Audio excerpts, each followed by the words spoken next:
Ontem tivemos um sábado maravilhoso. Ontem pela manhã tivemos a Rota 2.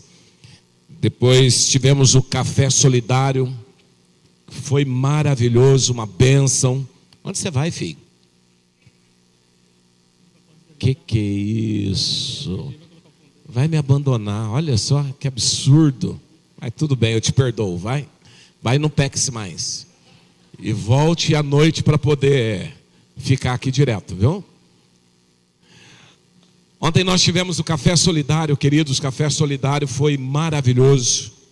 Foi algo muito lindo ver aquelas famílias, praticamente 40 pessoas sendo atendidas. Café da manhã, profissionais, teve aqui nutricionista, fisioterapeuta, enfermeira olhando a pressão, design de sobrancelhas. Foi muito lindo ver o trabalho. Depois eles foram para algumas palestras, uma ministração da palavra. Depois eles almoçaram, levaram uma cesta básica, comeram de novo. Tiveram também roupa, calçado, saíram daqui abastados. Como é bom a gente ver a igreja sendo igreja, porque isso é ser igreja. É quando a igreja tem a proposta realmente de abençoar famílias, abençoar os carentes, pessoas que têm passado por dificuldades. À noite nós tivemos lá, juntamente com os diáconos, tivemos uma reunião com os diáconos lá na chácara, muito bom, bastante diáconos. Você veio salvar? Olha que bom, seja bem-vinda, viu? Aí nós tivemos também essa reunião com os diáconos, depois viemos para cá. Aqui estava tendo a gincana da Connect, pessoal barulhento, né? Mas foi muito bom. Lá em cima os casais também estavam reunidos, lotaram ali o auditório. Como é bom ver a igreja se movendo, ver a igreja sendo igreja. Amanhã é aniversário da nossa cidade, e como presente para essa cidade, Deus vai derramar um avivamento sobre essa terra. Quantos concordam? Vou falar de novo então. Como presente, Deus vai derramar um grande avivamento sobre essa cidade, e Deus também vai presentear essa cidade, fazendo com que 20% se converta e esteja aqui conosco, onde nós vamos pastorear uma grande multidão. E como presente também para essa cidade, Deus vai entregar o nosso campus. Quantos têm orado pelo nosso campus? Queridos, eu quero que isso não seja um sonho só meu, não. De vez em quando aqui a gente tem dificuldades, porque não tem onde reunir pessoas. Todo lugar aqui está ocupado. Ontem, junto com os diáconos, eles relatando alguns problemas, eu falei, gente, isso aqui é a falta do nosso campus. Quando nós tivermos o nosso campo, todos os problemas serão sanados. Então eu quero que você ore na sua casa, no seu dia a dia. Eu quero que você viva isso. Eu quero que você realmente abra a sua visão para entender que isso já é um decreto de Deus sobre as nossas vidas. Não é algo, palavras lançadas ao vento. E nós estamos trabalhando para isso. Estamos fazendo várias reuniões, reunindo a liderança, os ministérios, planejando, projetando o nosso crescimento. E muito em breve estaremos no nosso campus com 20% dessa cidade. Quantos creem? Quantos recebem? Quantos tomam posse? Eu quero nessa manhã ministrar uma palavra no teu coração. E eu quero que você... Primeiro eu quero te dar um conselho. Quando você vier para o culto, traz um caderninho para você anotar e de repente depois você começar a consultar os textos na sua casa. Porque às vezes você vem e você recebe uma palavra tão transformadora, mas você não medita nessa palavra. Você precisa velar por uma palavra quando ela é lançada. Traz um caderninho. Um outro conselho que eu quero te dar também, traga Bíblia de papel. Parece que está meio em desuso, né? Bíblia de papel não está não, traga. Sabe por quê? Às vezes você vai riscar, você vai anotar. Nós projetamos os textos aqui. Sim, projetamos. Mas às vezes você vai riscar, você precisa fazer ali algumas observações. Então a Bíblia de papel é muito importante. Põe aqui o tema, põe aqui a projeção do nosso Vitória no Vale, vitória no monte, derrota no vale. A maior prisão que uma pessoa pode ter é a prisão mental. E hoje eu quero falar um pouquinho sobre a prisão na mente. E eu quero que você entenda que isso não é coach, tá? Tem pessoas que falam, quando começa a falar de mente é coach. Entenda uma coisa, poderia até ser uma mensagem de coach, mas o problema do coach é quando ele não prega a Bíblia. Porque a Bíblia é uma mensagem de transformação. A Bíblia é o que transforma o homem. Palavras não transformam o homem, mas a Bíblia tem o poder de transformar o homem.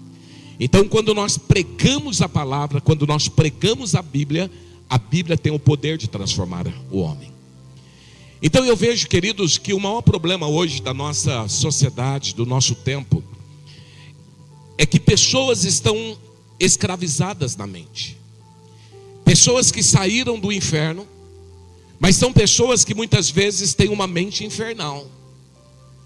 A sua mente trabalha contra ela, trabalha contra tudo aquilo que Deus tem para a sua vida. E eu quero que você abra a sua visão hoje para você compreender isso. A palavra de Deus fala ali em Colossenses 1,13, diz que nós fomos libertos do império das trevas. Mas muitas vezes, queridos, mesmo tendo esta verdade como verdade absoluta na nossa vida, nós estamos muito impregnados ou falando muito do próprio diabo. Tem pessoas que estudam sobre o diabo, conhecem sobre o diabo, se aprofundam sobre o diabo e parece até que você se relaciona com ele.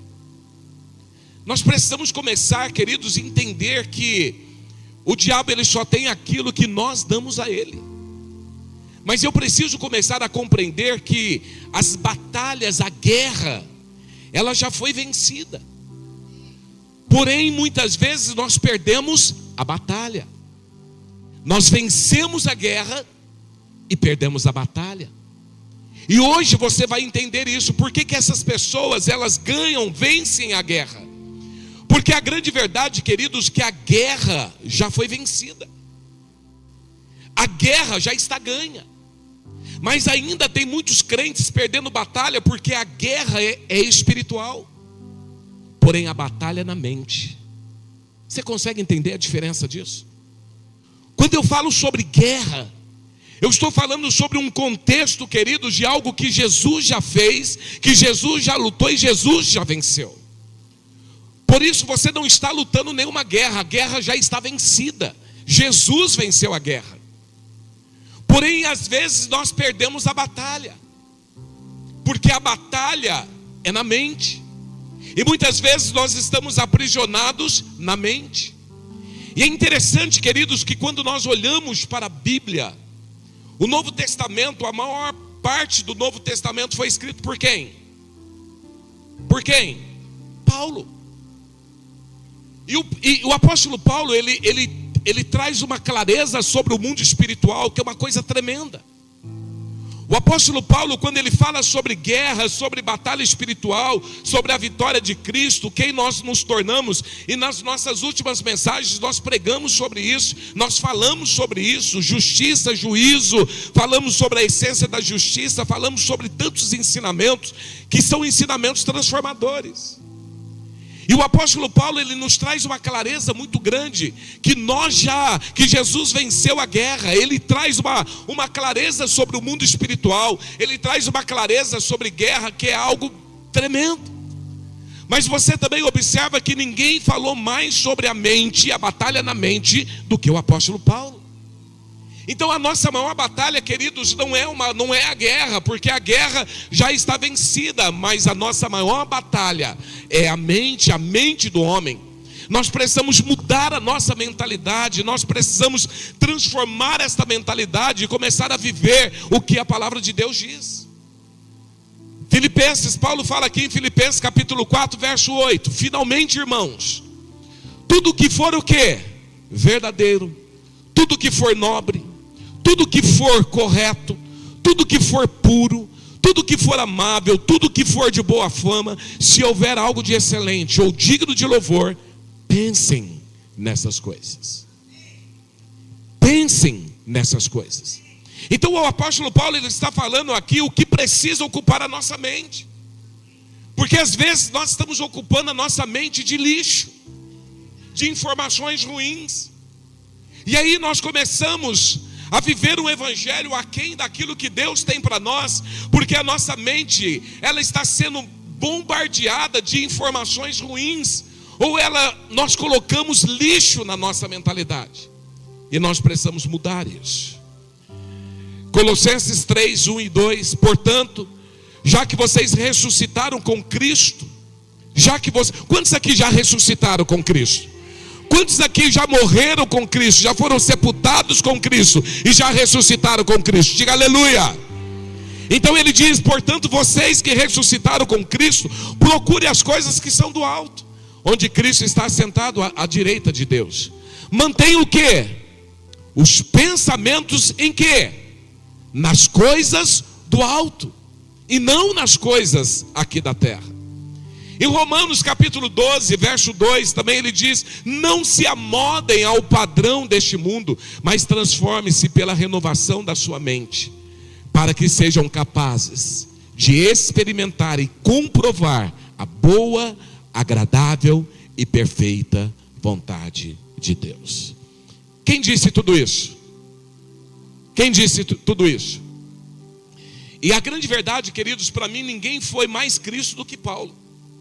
Porque Paulo, ele teve uma revelação da crucificação de Cristo, mesmo sem estar na cruz. Ele teve uma visão, ele teve uma clareza da crucificação de Cristo tremendo.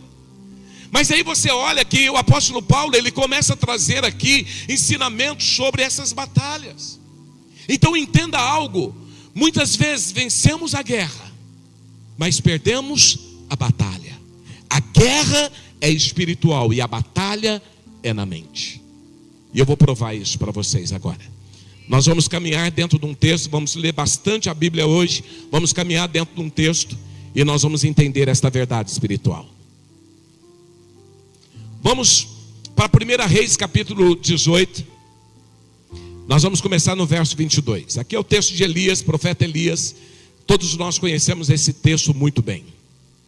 Começa no verso 22. Disse então Elias: eu sou o único que restou dos profetas do Senhor, mas Baal tem 450 profetas.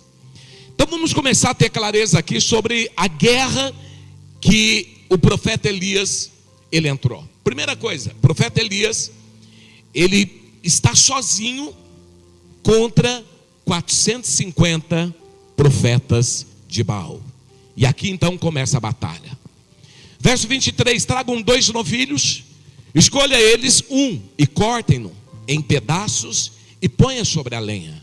Mas não acenda o fogo, eu prepararei o outro novilho, colocarei sobre a lenha e também não acenderei o fogo nela. Então vocês invocarão o nome do seu Deus, e eu invocarei o nome do Senhor. O Deus que responder por meio do fogo, este é o Deus. Então todo o povo disse: o que você disse é bom. 25.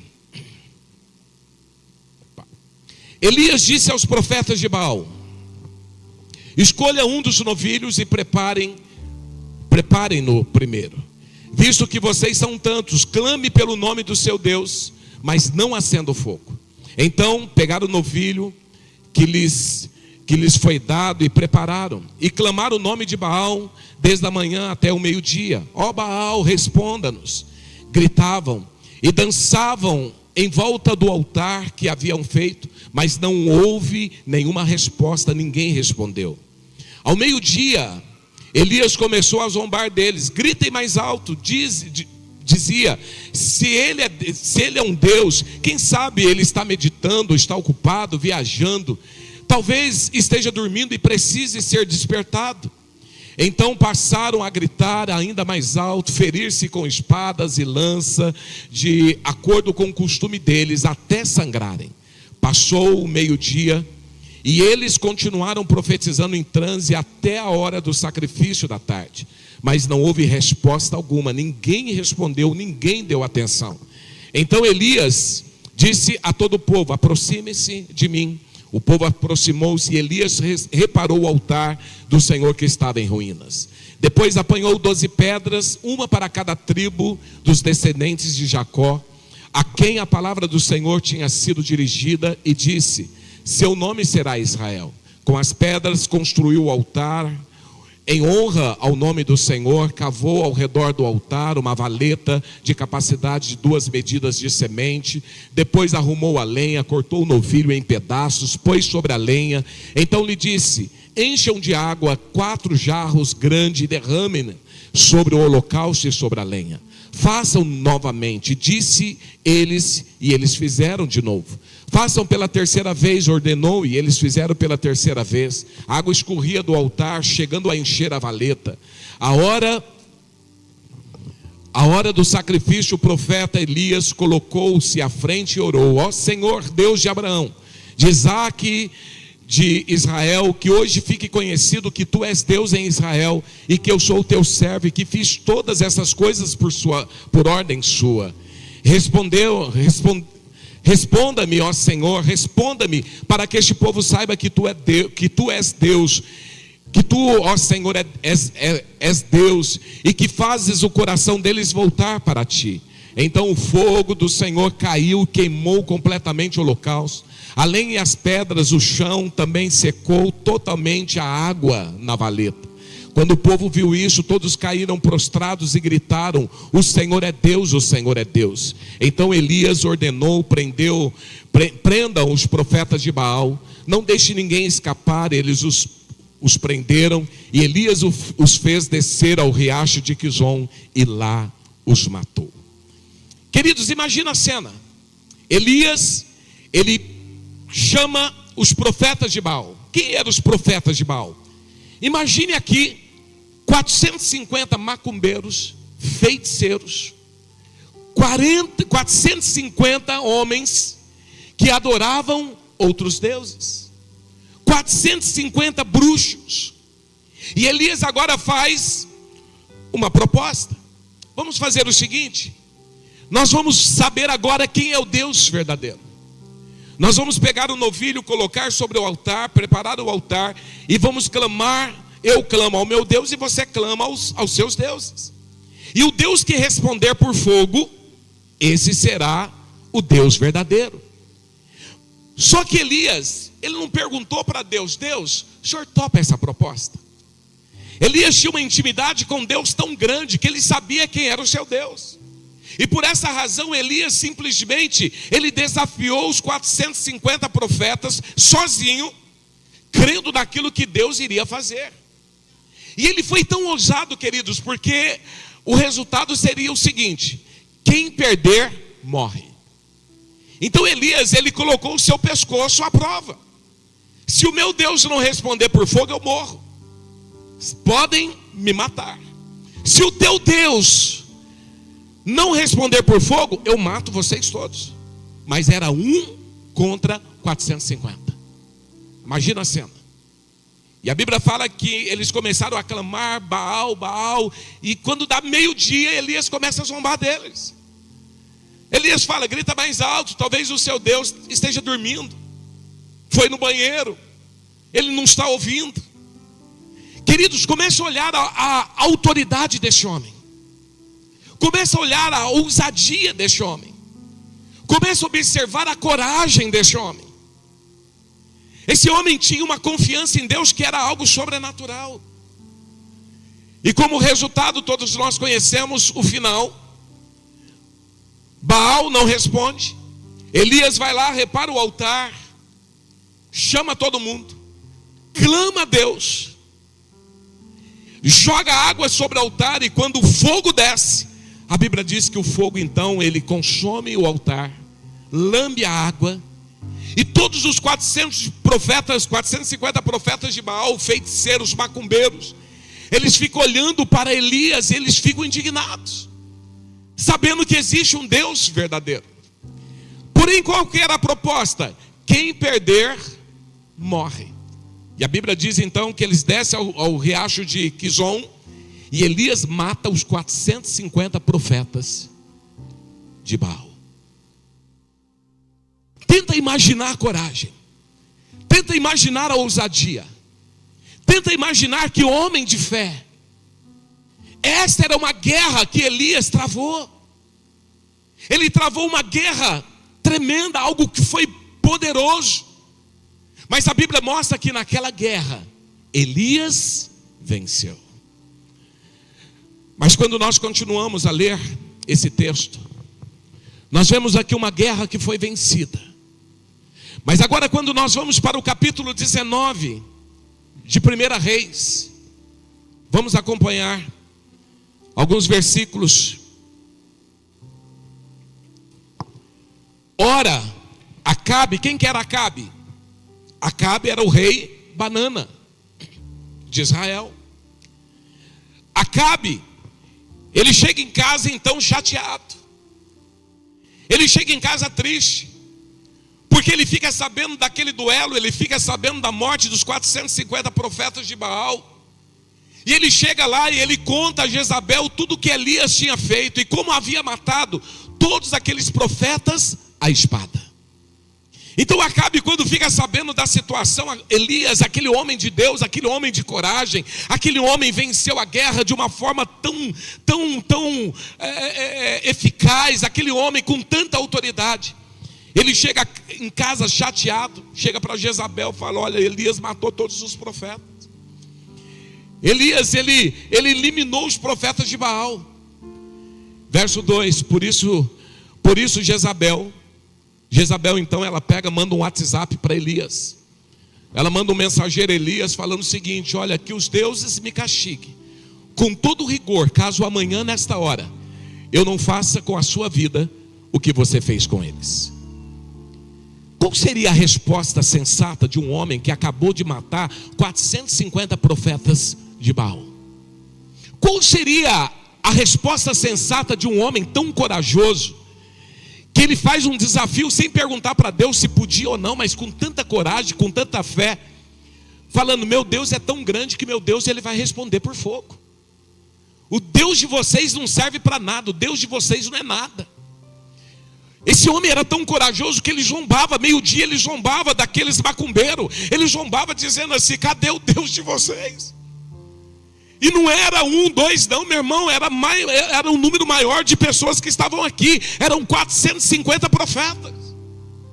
Mas agora o texto está dizendo que Jezabel então mandou um WhatsApp para Elias, falando assim: Elias, amanhã, nessa hora, eu vou fazer com você o que você fez com os 450 profetas. Pensa na situação. O que você, como um homem de Deus, faria? Porque você saiu daquela guerra com muita coragem. Você saiu daquela guerra dizendo: olha, não adianta, tem Deus aqui em Israel e eu represento esse Deus. Pode vir enfermidade, pode vir o que for, pode vir capeta, pode vir inferno, pode vir opositores, pode vir o que for. O homem está tão cheio de Deus que ele deveria falar: pode vir, Jezabel. Mas aí quando você vai para o verso 3, Elias teve o quê? O que Elias teve no verso 3? Estou perguntando o que Elias teve? Medo. E fez o quê? Fugiu. Queridos, tem lógica isso. O homem acabou de enfrentar os 450 profetas. E agora, porque uma mulher, apenas uma, disse que iria matá-lo, a Bíblia diz que Elias teve medo e Elias fugiu. Entenda uma coisa, queridos: a guerra é espiritual. Ele venceu a guerra, mas a batalha é na mente. O problema todo é que entrou, aquela palavra de Jezabel entrou na mente de Elias. Porque não tem lógica. Elias, quando estava naquela guerra espiritual contra os 450 profetas de Baal, o homem, ele sabia quem era o seu Deus e ele foi para cima. E ele venceu. Mas agora Jezabel, aquela mulher, entra na mente de Elias dizendo: Elias, o que você fez com aqueles profetas, eu vou fazer com você. E a Bíblia diz que isso entra no homem de Deus, num profeta de Deus. Entra na mente desse homem tão usado, que teve medo e fugiu. Aí o texto continua: em Berseba de Judá, ele deixou o seu servo. Ele vai até Berseba, ele deixa seu servo lá e ele foge. Olha o que diz o verso 4. E ele entrou na onde? Onde que ele entrou? No deserto. Existem desertos que o Espírito Santo nos leva, mas tem desertos que nós entramos por conta própria. Você consegue entender isso? Existem desertos, Jesus foi levado pelo Espírito ao deserto para ser tentado. Mas aqui Deus mandou, Deus conduziu Elias ao deserto. Não, ele entrou no deserto porque ele quis. Porque algo flechou a sua mente, porque algo entrou na sua mente. Então tem deserto, queridos, que o Espírito Santo nos leva, mas tem deserto que nós entramos porque nós queremos. Ele entrou no deserto, caminhando um dia, chegou a um pé de giesta, sentou-se debaixo dele e orou pedindo o quê? A morte. Já tive o bastante, Senhor, tira a minha vida. Não sou melhor do que os meus antepassados. Querido, será que esse aqui era o mesmo homem que enfrentou 450 profetas? Porque parece ser um outro homem. Parece que esse homem aqui ele não teve uma vitória, uma conquista tão poderosa. Mas agora o mesmo homem que enfrenta os 450 profetas, ele foge, tem medo, foge, entra num deserto e pede a morte. Verso 5. Depois deitou-se debaixo da árvore e dormiu. De repente um anjo tocou nele e disse: levanta-se e come. Elias olhou ao redor, ali junto à sua cabeça havia um pão assado sobre as brasas quentes, um jarro de água. Ele comeu, bebeu, deitou de novo e dormiu. No verso 7, o anjo do Senhor voltou, tocou nele: levanta-se e come, pois a viagem será longa. Então ele se levantou, comeu, bebeu, fortalecido com aquela comida. Ele viajou quantos dias? 40 dias e 40 noites, até que chegou em Horebe, o monte de Deus. E o que ele fez lá no monte de Deus? Ali ele entrou numa caverna e passou a noite. Então não foi uma coisa, queridos, do dia para a noite, não. Porque quando ele recebe a mensagem, ele tem medo, ele foge, entra no deserto. O anjo por 2 vezes levanta ele, acorda ele, come, bebe, ele come e bebe. Na segunda vez a viagem é longa, ele viaja 40 dias, 40 noites. Mas ali chega em Horebe, ele entra de novo numa caverna e ali ele passa a noite. A pergunta é: esse homem estava fugindo do quê? Esse homem estava fugindo de quem? E a palavra do Senhor veio a ele. Olha só, grave esta palavra. A palavra de quem veio a ele? Do Senhor, dizendo: o que você está fazendo aqui, Elias? Quantas decisões nós tomamos no momento de dor, de crise e de decepção? Quando ele entra na caverna depois de caminhar 40 dias e 40 noites, o próprio Senhor pergunta para ele: Elias, o que você está fazendo aqui? O que você, Elias, está fazendo aqui parado dentro de uma caverna? Quantas decisões, queridos, nós tomamos na hora do desespero, na hora da pressão? E olha a resposta dele aqui no verso 10. Eu tenho sido zeloso pelo Senhor, Deus dos exércitos. Os israelitas rejeitaram a tua palavra, quebraram os teus altares, mataram os teus profetas à espada. Sou o único que sobrou e agora também estão procurando matar. Sabe aquela resposta quando Deus pergunta para você: o que você está fazendo da sua vida? Aí você fala assim: Senhor, sou um dizimista tão fiel, mas olha a crise dentro da minha casa. Senhor, como que eu vou continuar trabalhando, passando por enfermidade? Senhor, só tem eu, Senhor, olha, não tem mais ninguém, todo mundo aqui me abandonou, eu estou só. Sabe aquele momento que a gente chega para Deus e começa com as lamúrias?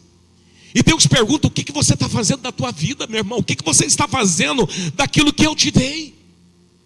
E você começa a dar desculpas para Deus. Quando Deus está perguntando para você o que você está fazendo com a tua vida, por que você está parado? Por que você não continua? Por que você não exerce o chamado que eu te dei? Por que você não faz nada com aquilo que eu entreguei na sua mão? Poderia ser como aquele jovem, aquele homem que a parábola dos 10 talentos, dos talentos, onde o Senhor entrega 5 talentos para um, 2 talentos para outro, 1 talento para outro. A Bíblia diz que aquele que recebeu 5, ele multiplica, aquele que recebeu 2 multiplica, mas aquele que recebeu 1 enterra. O que mais vemos hoje, queridos, são pessoas enterrando seus talentos, com as desculpas, dizendo: Senhor, eu não posso, Senhor, eu estou passando por dificuldades, Senhor, olha para a minha condição financeira, Senhor, olha para o meu casamento, Senhor, olha para a minha família, olha para isso. E era exatamente isso que Elias estava fazendo naquele momento. Verso 11, o Senhor lhe disse: saia e fique no monte, na presença do Senhor, pois o Senhor vai passar. Então veio um vento fortíssimo que separou os montes, esmigalhou as rochas diante do Senhor, mas o Senhor não estava no vento. Depois veio um vento, houve um terremoto, mas o Senhor não estava no terremoto. Depois do terremoto houve um fogo, mas o Senhor não estava nele. E depois do fogo houve um murmúrio de uma brisa suave. E quando Elias ouviu, puxou a capa, cobriu o rosto e saiu e ficou à entrada da caverna. E a voz perguntou pela segunda vez: o que você está fazendo aqui, Elias? Queridos, pela segunda vez o Senhor pergunta para Elias: Elias, o que você está fazendo aqui? Não é o lugar que eu te coloquei, não é o que eu quero fazer na sua vida. Qual foi a resposta de Elias? Verso 14, não vou ler a mesma resposta. Verso 14, quando o Senhor pergunta a segunda vez para Elias, sabe qual foi a resposta de Elias para o Senhor? Senhor, eu sou tão fiel, por que minha vida está assim? Senhor, minha vida está de perna para o ar. A segunda vez ele dá a mesma resposta para o Senhor. Verso 15, o Senhor lhe disse: volte pelo caminho por onde veio, vá para o deserto de Damasco. Chegando lá, unja Azael como rei da Síria. Agora, quando chega no verso 16, isso é trágico. Isso é trágico. Unja também Jeú, filho de Nissim, como rei de Israel. Unja, olha só, unja quem? Eliseu, filho de Safate, de Abel-Meloá, como que? Para suceder você como profeta. Queridos, quando eu olhei para essa palavra, eu falei: Deus, quantos crentes, por causa de uma batalha na mente, estão perdendo o seu chamado? Quantos crentes, por causa de uma batalha da mente, desistiram do seu chamado, e o Senhor perguntando: o que você está fazendo aqui? E nós dando desculpas.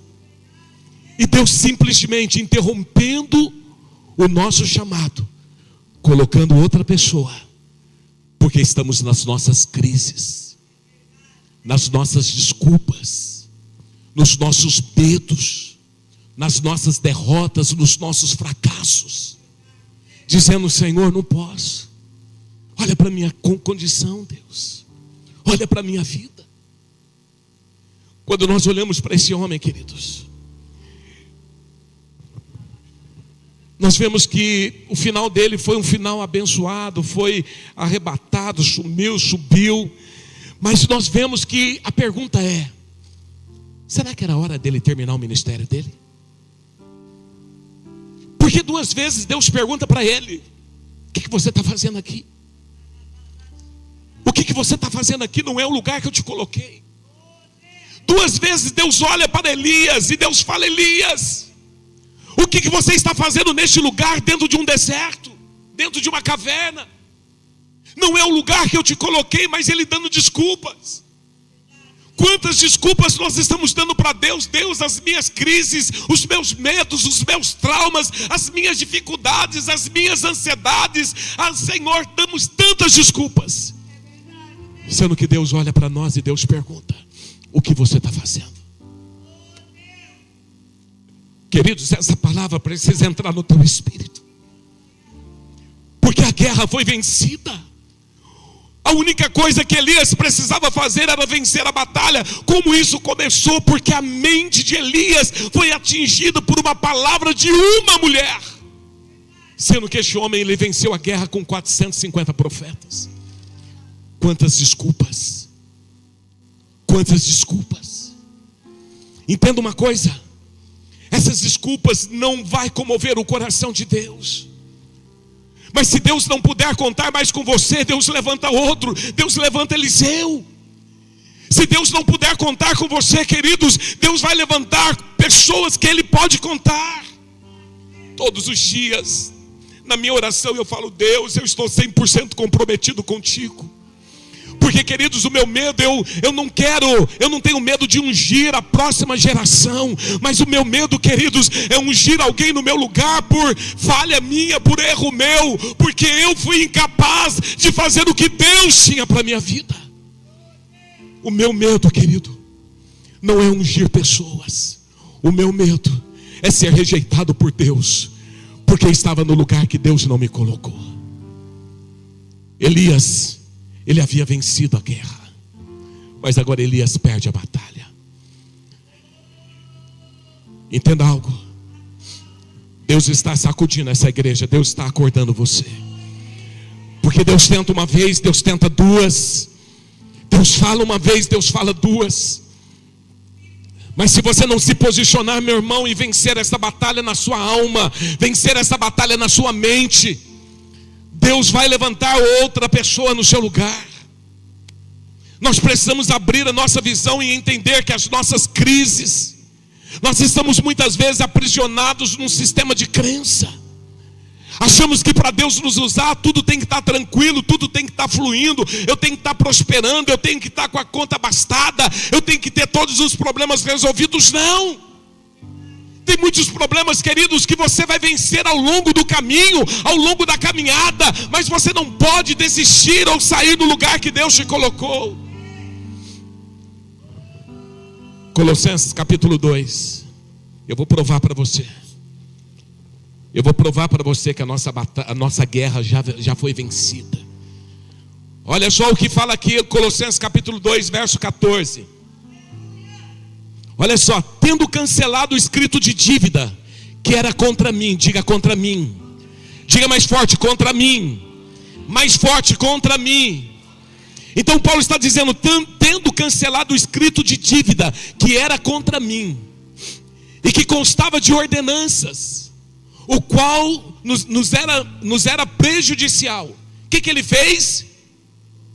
Removeu inteiramente.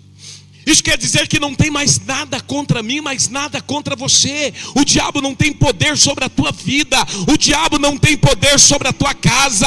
O diabo não tem poder sobre você, meu irmão. Entenda isso. Todo escrito de dívida, toda ordenança que era prejudicial, tudo foi removido. Tudo foi removido, não tem mais nada. Em Cristo Jesus nós somos vencedores. Em Cristo Jesus nós somos vencedores. Em Cristo Jesus nós somos vencedores. Ele removeu inteiramente, encravando na cruz. Verso 19, verso 15. Despojando. O que é despojo? Despojo de uma guerra. Tudo que o inimigo levou, ele pegou de volta. Tudo que o inimigo levou, ele pegou de volta. Por isso ele está falando, e despojando, tirando tudo do que o diabo tinha levado, despojando os principados e as potestades por publicamente. Isso foi um show ao vivo, meu irmão. O diabo, ele foi despojado, os principados e potestades foram humilhados publicamente. Os expôs ao quê? Ao desprezo, triunfando deles na cruz. Você consegue entender isso? Deixa eu te falar uma coisa. A tua guerra foi vencida. Após eu estou numa guerra contra o diabo, meu irmão, deixa eu te falar uma coisa. Você não luta contra o diabo. Uma, porque você não pode lutar contra ele, porque você não tem poder para lutar contra ele. Mas toda guerra contra o diabo, Jesus, ele travou na cruz e ele venceu por nós. Você consegue entender isso? Então tem crente a vida toda, não, eu estou numa guerra. Meu irmão, alarga a mão de ser bobinho, cara. Você não consegue guerrear contra o diabo. O diabo, ele já foi derrotado. Jesus já fez isso na cruz. Não tem mais guerra na sua vida. Agora, o que precisa lutar, o que você precisa se atentar, é contra as batalhas da sua mente. Que muitas vezes essa batalha, o diabo, ele tenta colocar algumas flechas, alguns dardos inflamados do maligno contra a sua mente, para que você fique olhando, não, eu não posso, eu não consigo, eu sou um pobrezinho, eu sou um coitadinho de Jesus. É isso que o diabo faz.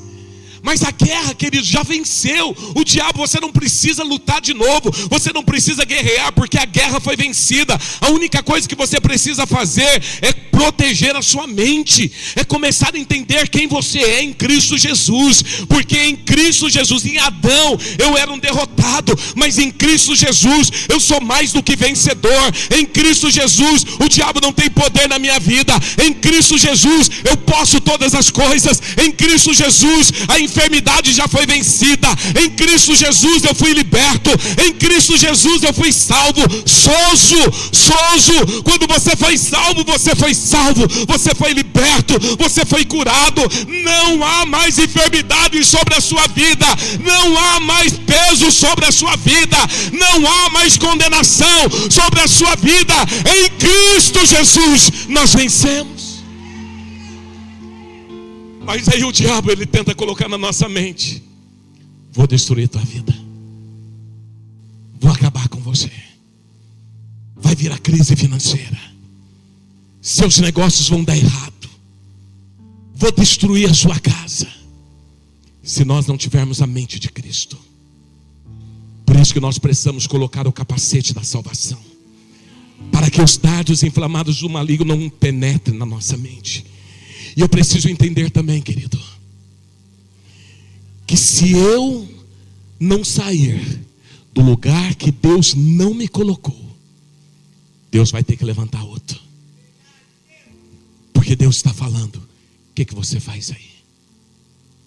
O que você está fazendo aí?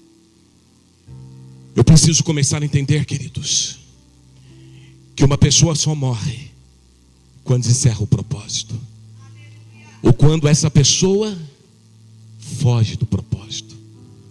O maior problema não é morrer, porque morrer, queridos, nós estaremos com Cristo. Que coisa mais maravilhosa que isso? Que coisa mais gostosa do que sairmos desta terra e voltarmos para o céu? Mas o problema é nós queremos voltar para o céu sem ter cumprido o propósito. Uma pessoa que tem propósito, ela não morre. Uma pessoa só morre se abandonar o propósito. Elias entrou na caverna. Deus pergunta para ele: o que você está fazendo aí? Dá desculpas. Pela segunda vez Deus pergunta: o que você está fazendo aí? Dá desculpas. E aí Deus fala para ele: vá ungir Eliseu no seu lugar como profeta. Deus vai nos entregar, queridos, esta cidade e as nações. Mas eu preciso de um povo que crê nisso. Eu preciso de um povo que acredita nisso, que ora por isso, que luta por isso, que trabalha por isso, que guerreia por isso. Eu preciso de um povo que acredita que nós teremos 20% dessa cidade e trabalha para que isso seja uma realidade. E se você não fizer isso, queridos, Deus vai ter que levantar outros. Mas algo que eu falo para Deus todos os dias: Deus, eu estou aqui para fazer a tua vontade. Deus, eu estou aqui para fazer a tua vontade. Se é preciso fazer doideira, eu faço doideira. Se é preciso fazer loucura, eu faço loucura. Mas eu não saio da tua vontade. Mas sabe qual é o problema, queridos? O Espírito Santo me mostrou. Tem muitas pessoas com os ministérios emperrados, chamados perdidos. Eu não sei quantas vezes o Senhor te chamou, mas hoje o Senhor está me usando como profeta aqui, para dizer: o que você está fazendo aí? O que você está fazendo aí? O que você está fazendo aí? Com tudo aquilo que eu te dei, com tudo que eu te entreguei, e com tudo que eu quero fazer através da tua vida. O que você está fazendo aí? Comece a olhar para dentro de você e se pergunta. Comece a se perguntar: o que eu estou fazendo com aquilo que Deus entregou em minhas mãos? Elias teve uma experiência poderosa com o Senhor, uma batalha, uma guerra que ele venceu. Mas a pergunta de Deus é: o que você está fazendo com o que eu te dei? O que você está fazendo aí? Eu quero que você nessa manhã dê uma resposta para Deus. Não faça como Elias, dando desculpas, falando dos seus problemas, dos seus medos, dos seus traumas. Mas fala para Deus que você hoje se posiciona. Porque, querido, entenda algo: Deus tem pressa. Deus tem pressa. Deus tem pressa. Quero que o Ministério de Louvor venha aqui no altar. Hoje eu preciso que você entenda essa palavra. Hoje, meu irmão, eu quero despertar o leão que existe dentro de você. Deus está precisando de homens e mulheres corajosos. Deus está precisando daquele Elias que enfrenta os 450 profetas sem medo. Você está muito tímido. Você está muito covarde. Você está muito preocupado com a sua própria vida, com as suas escolhas. Você está preocupado contigo. Você está preocupado com as coisas pessoais, sendo que o que Deus tem para você é algo muito maior. Deus quer entregar multidões, vidas em suas mãos. Deus quer entregar algo muito mais poderoso.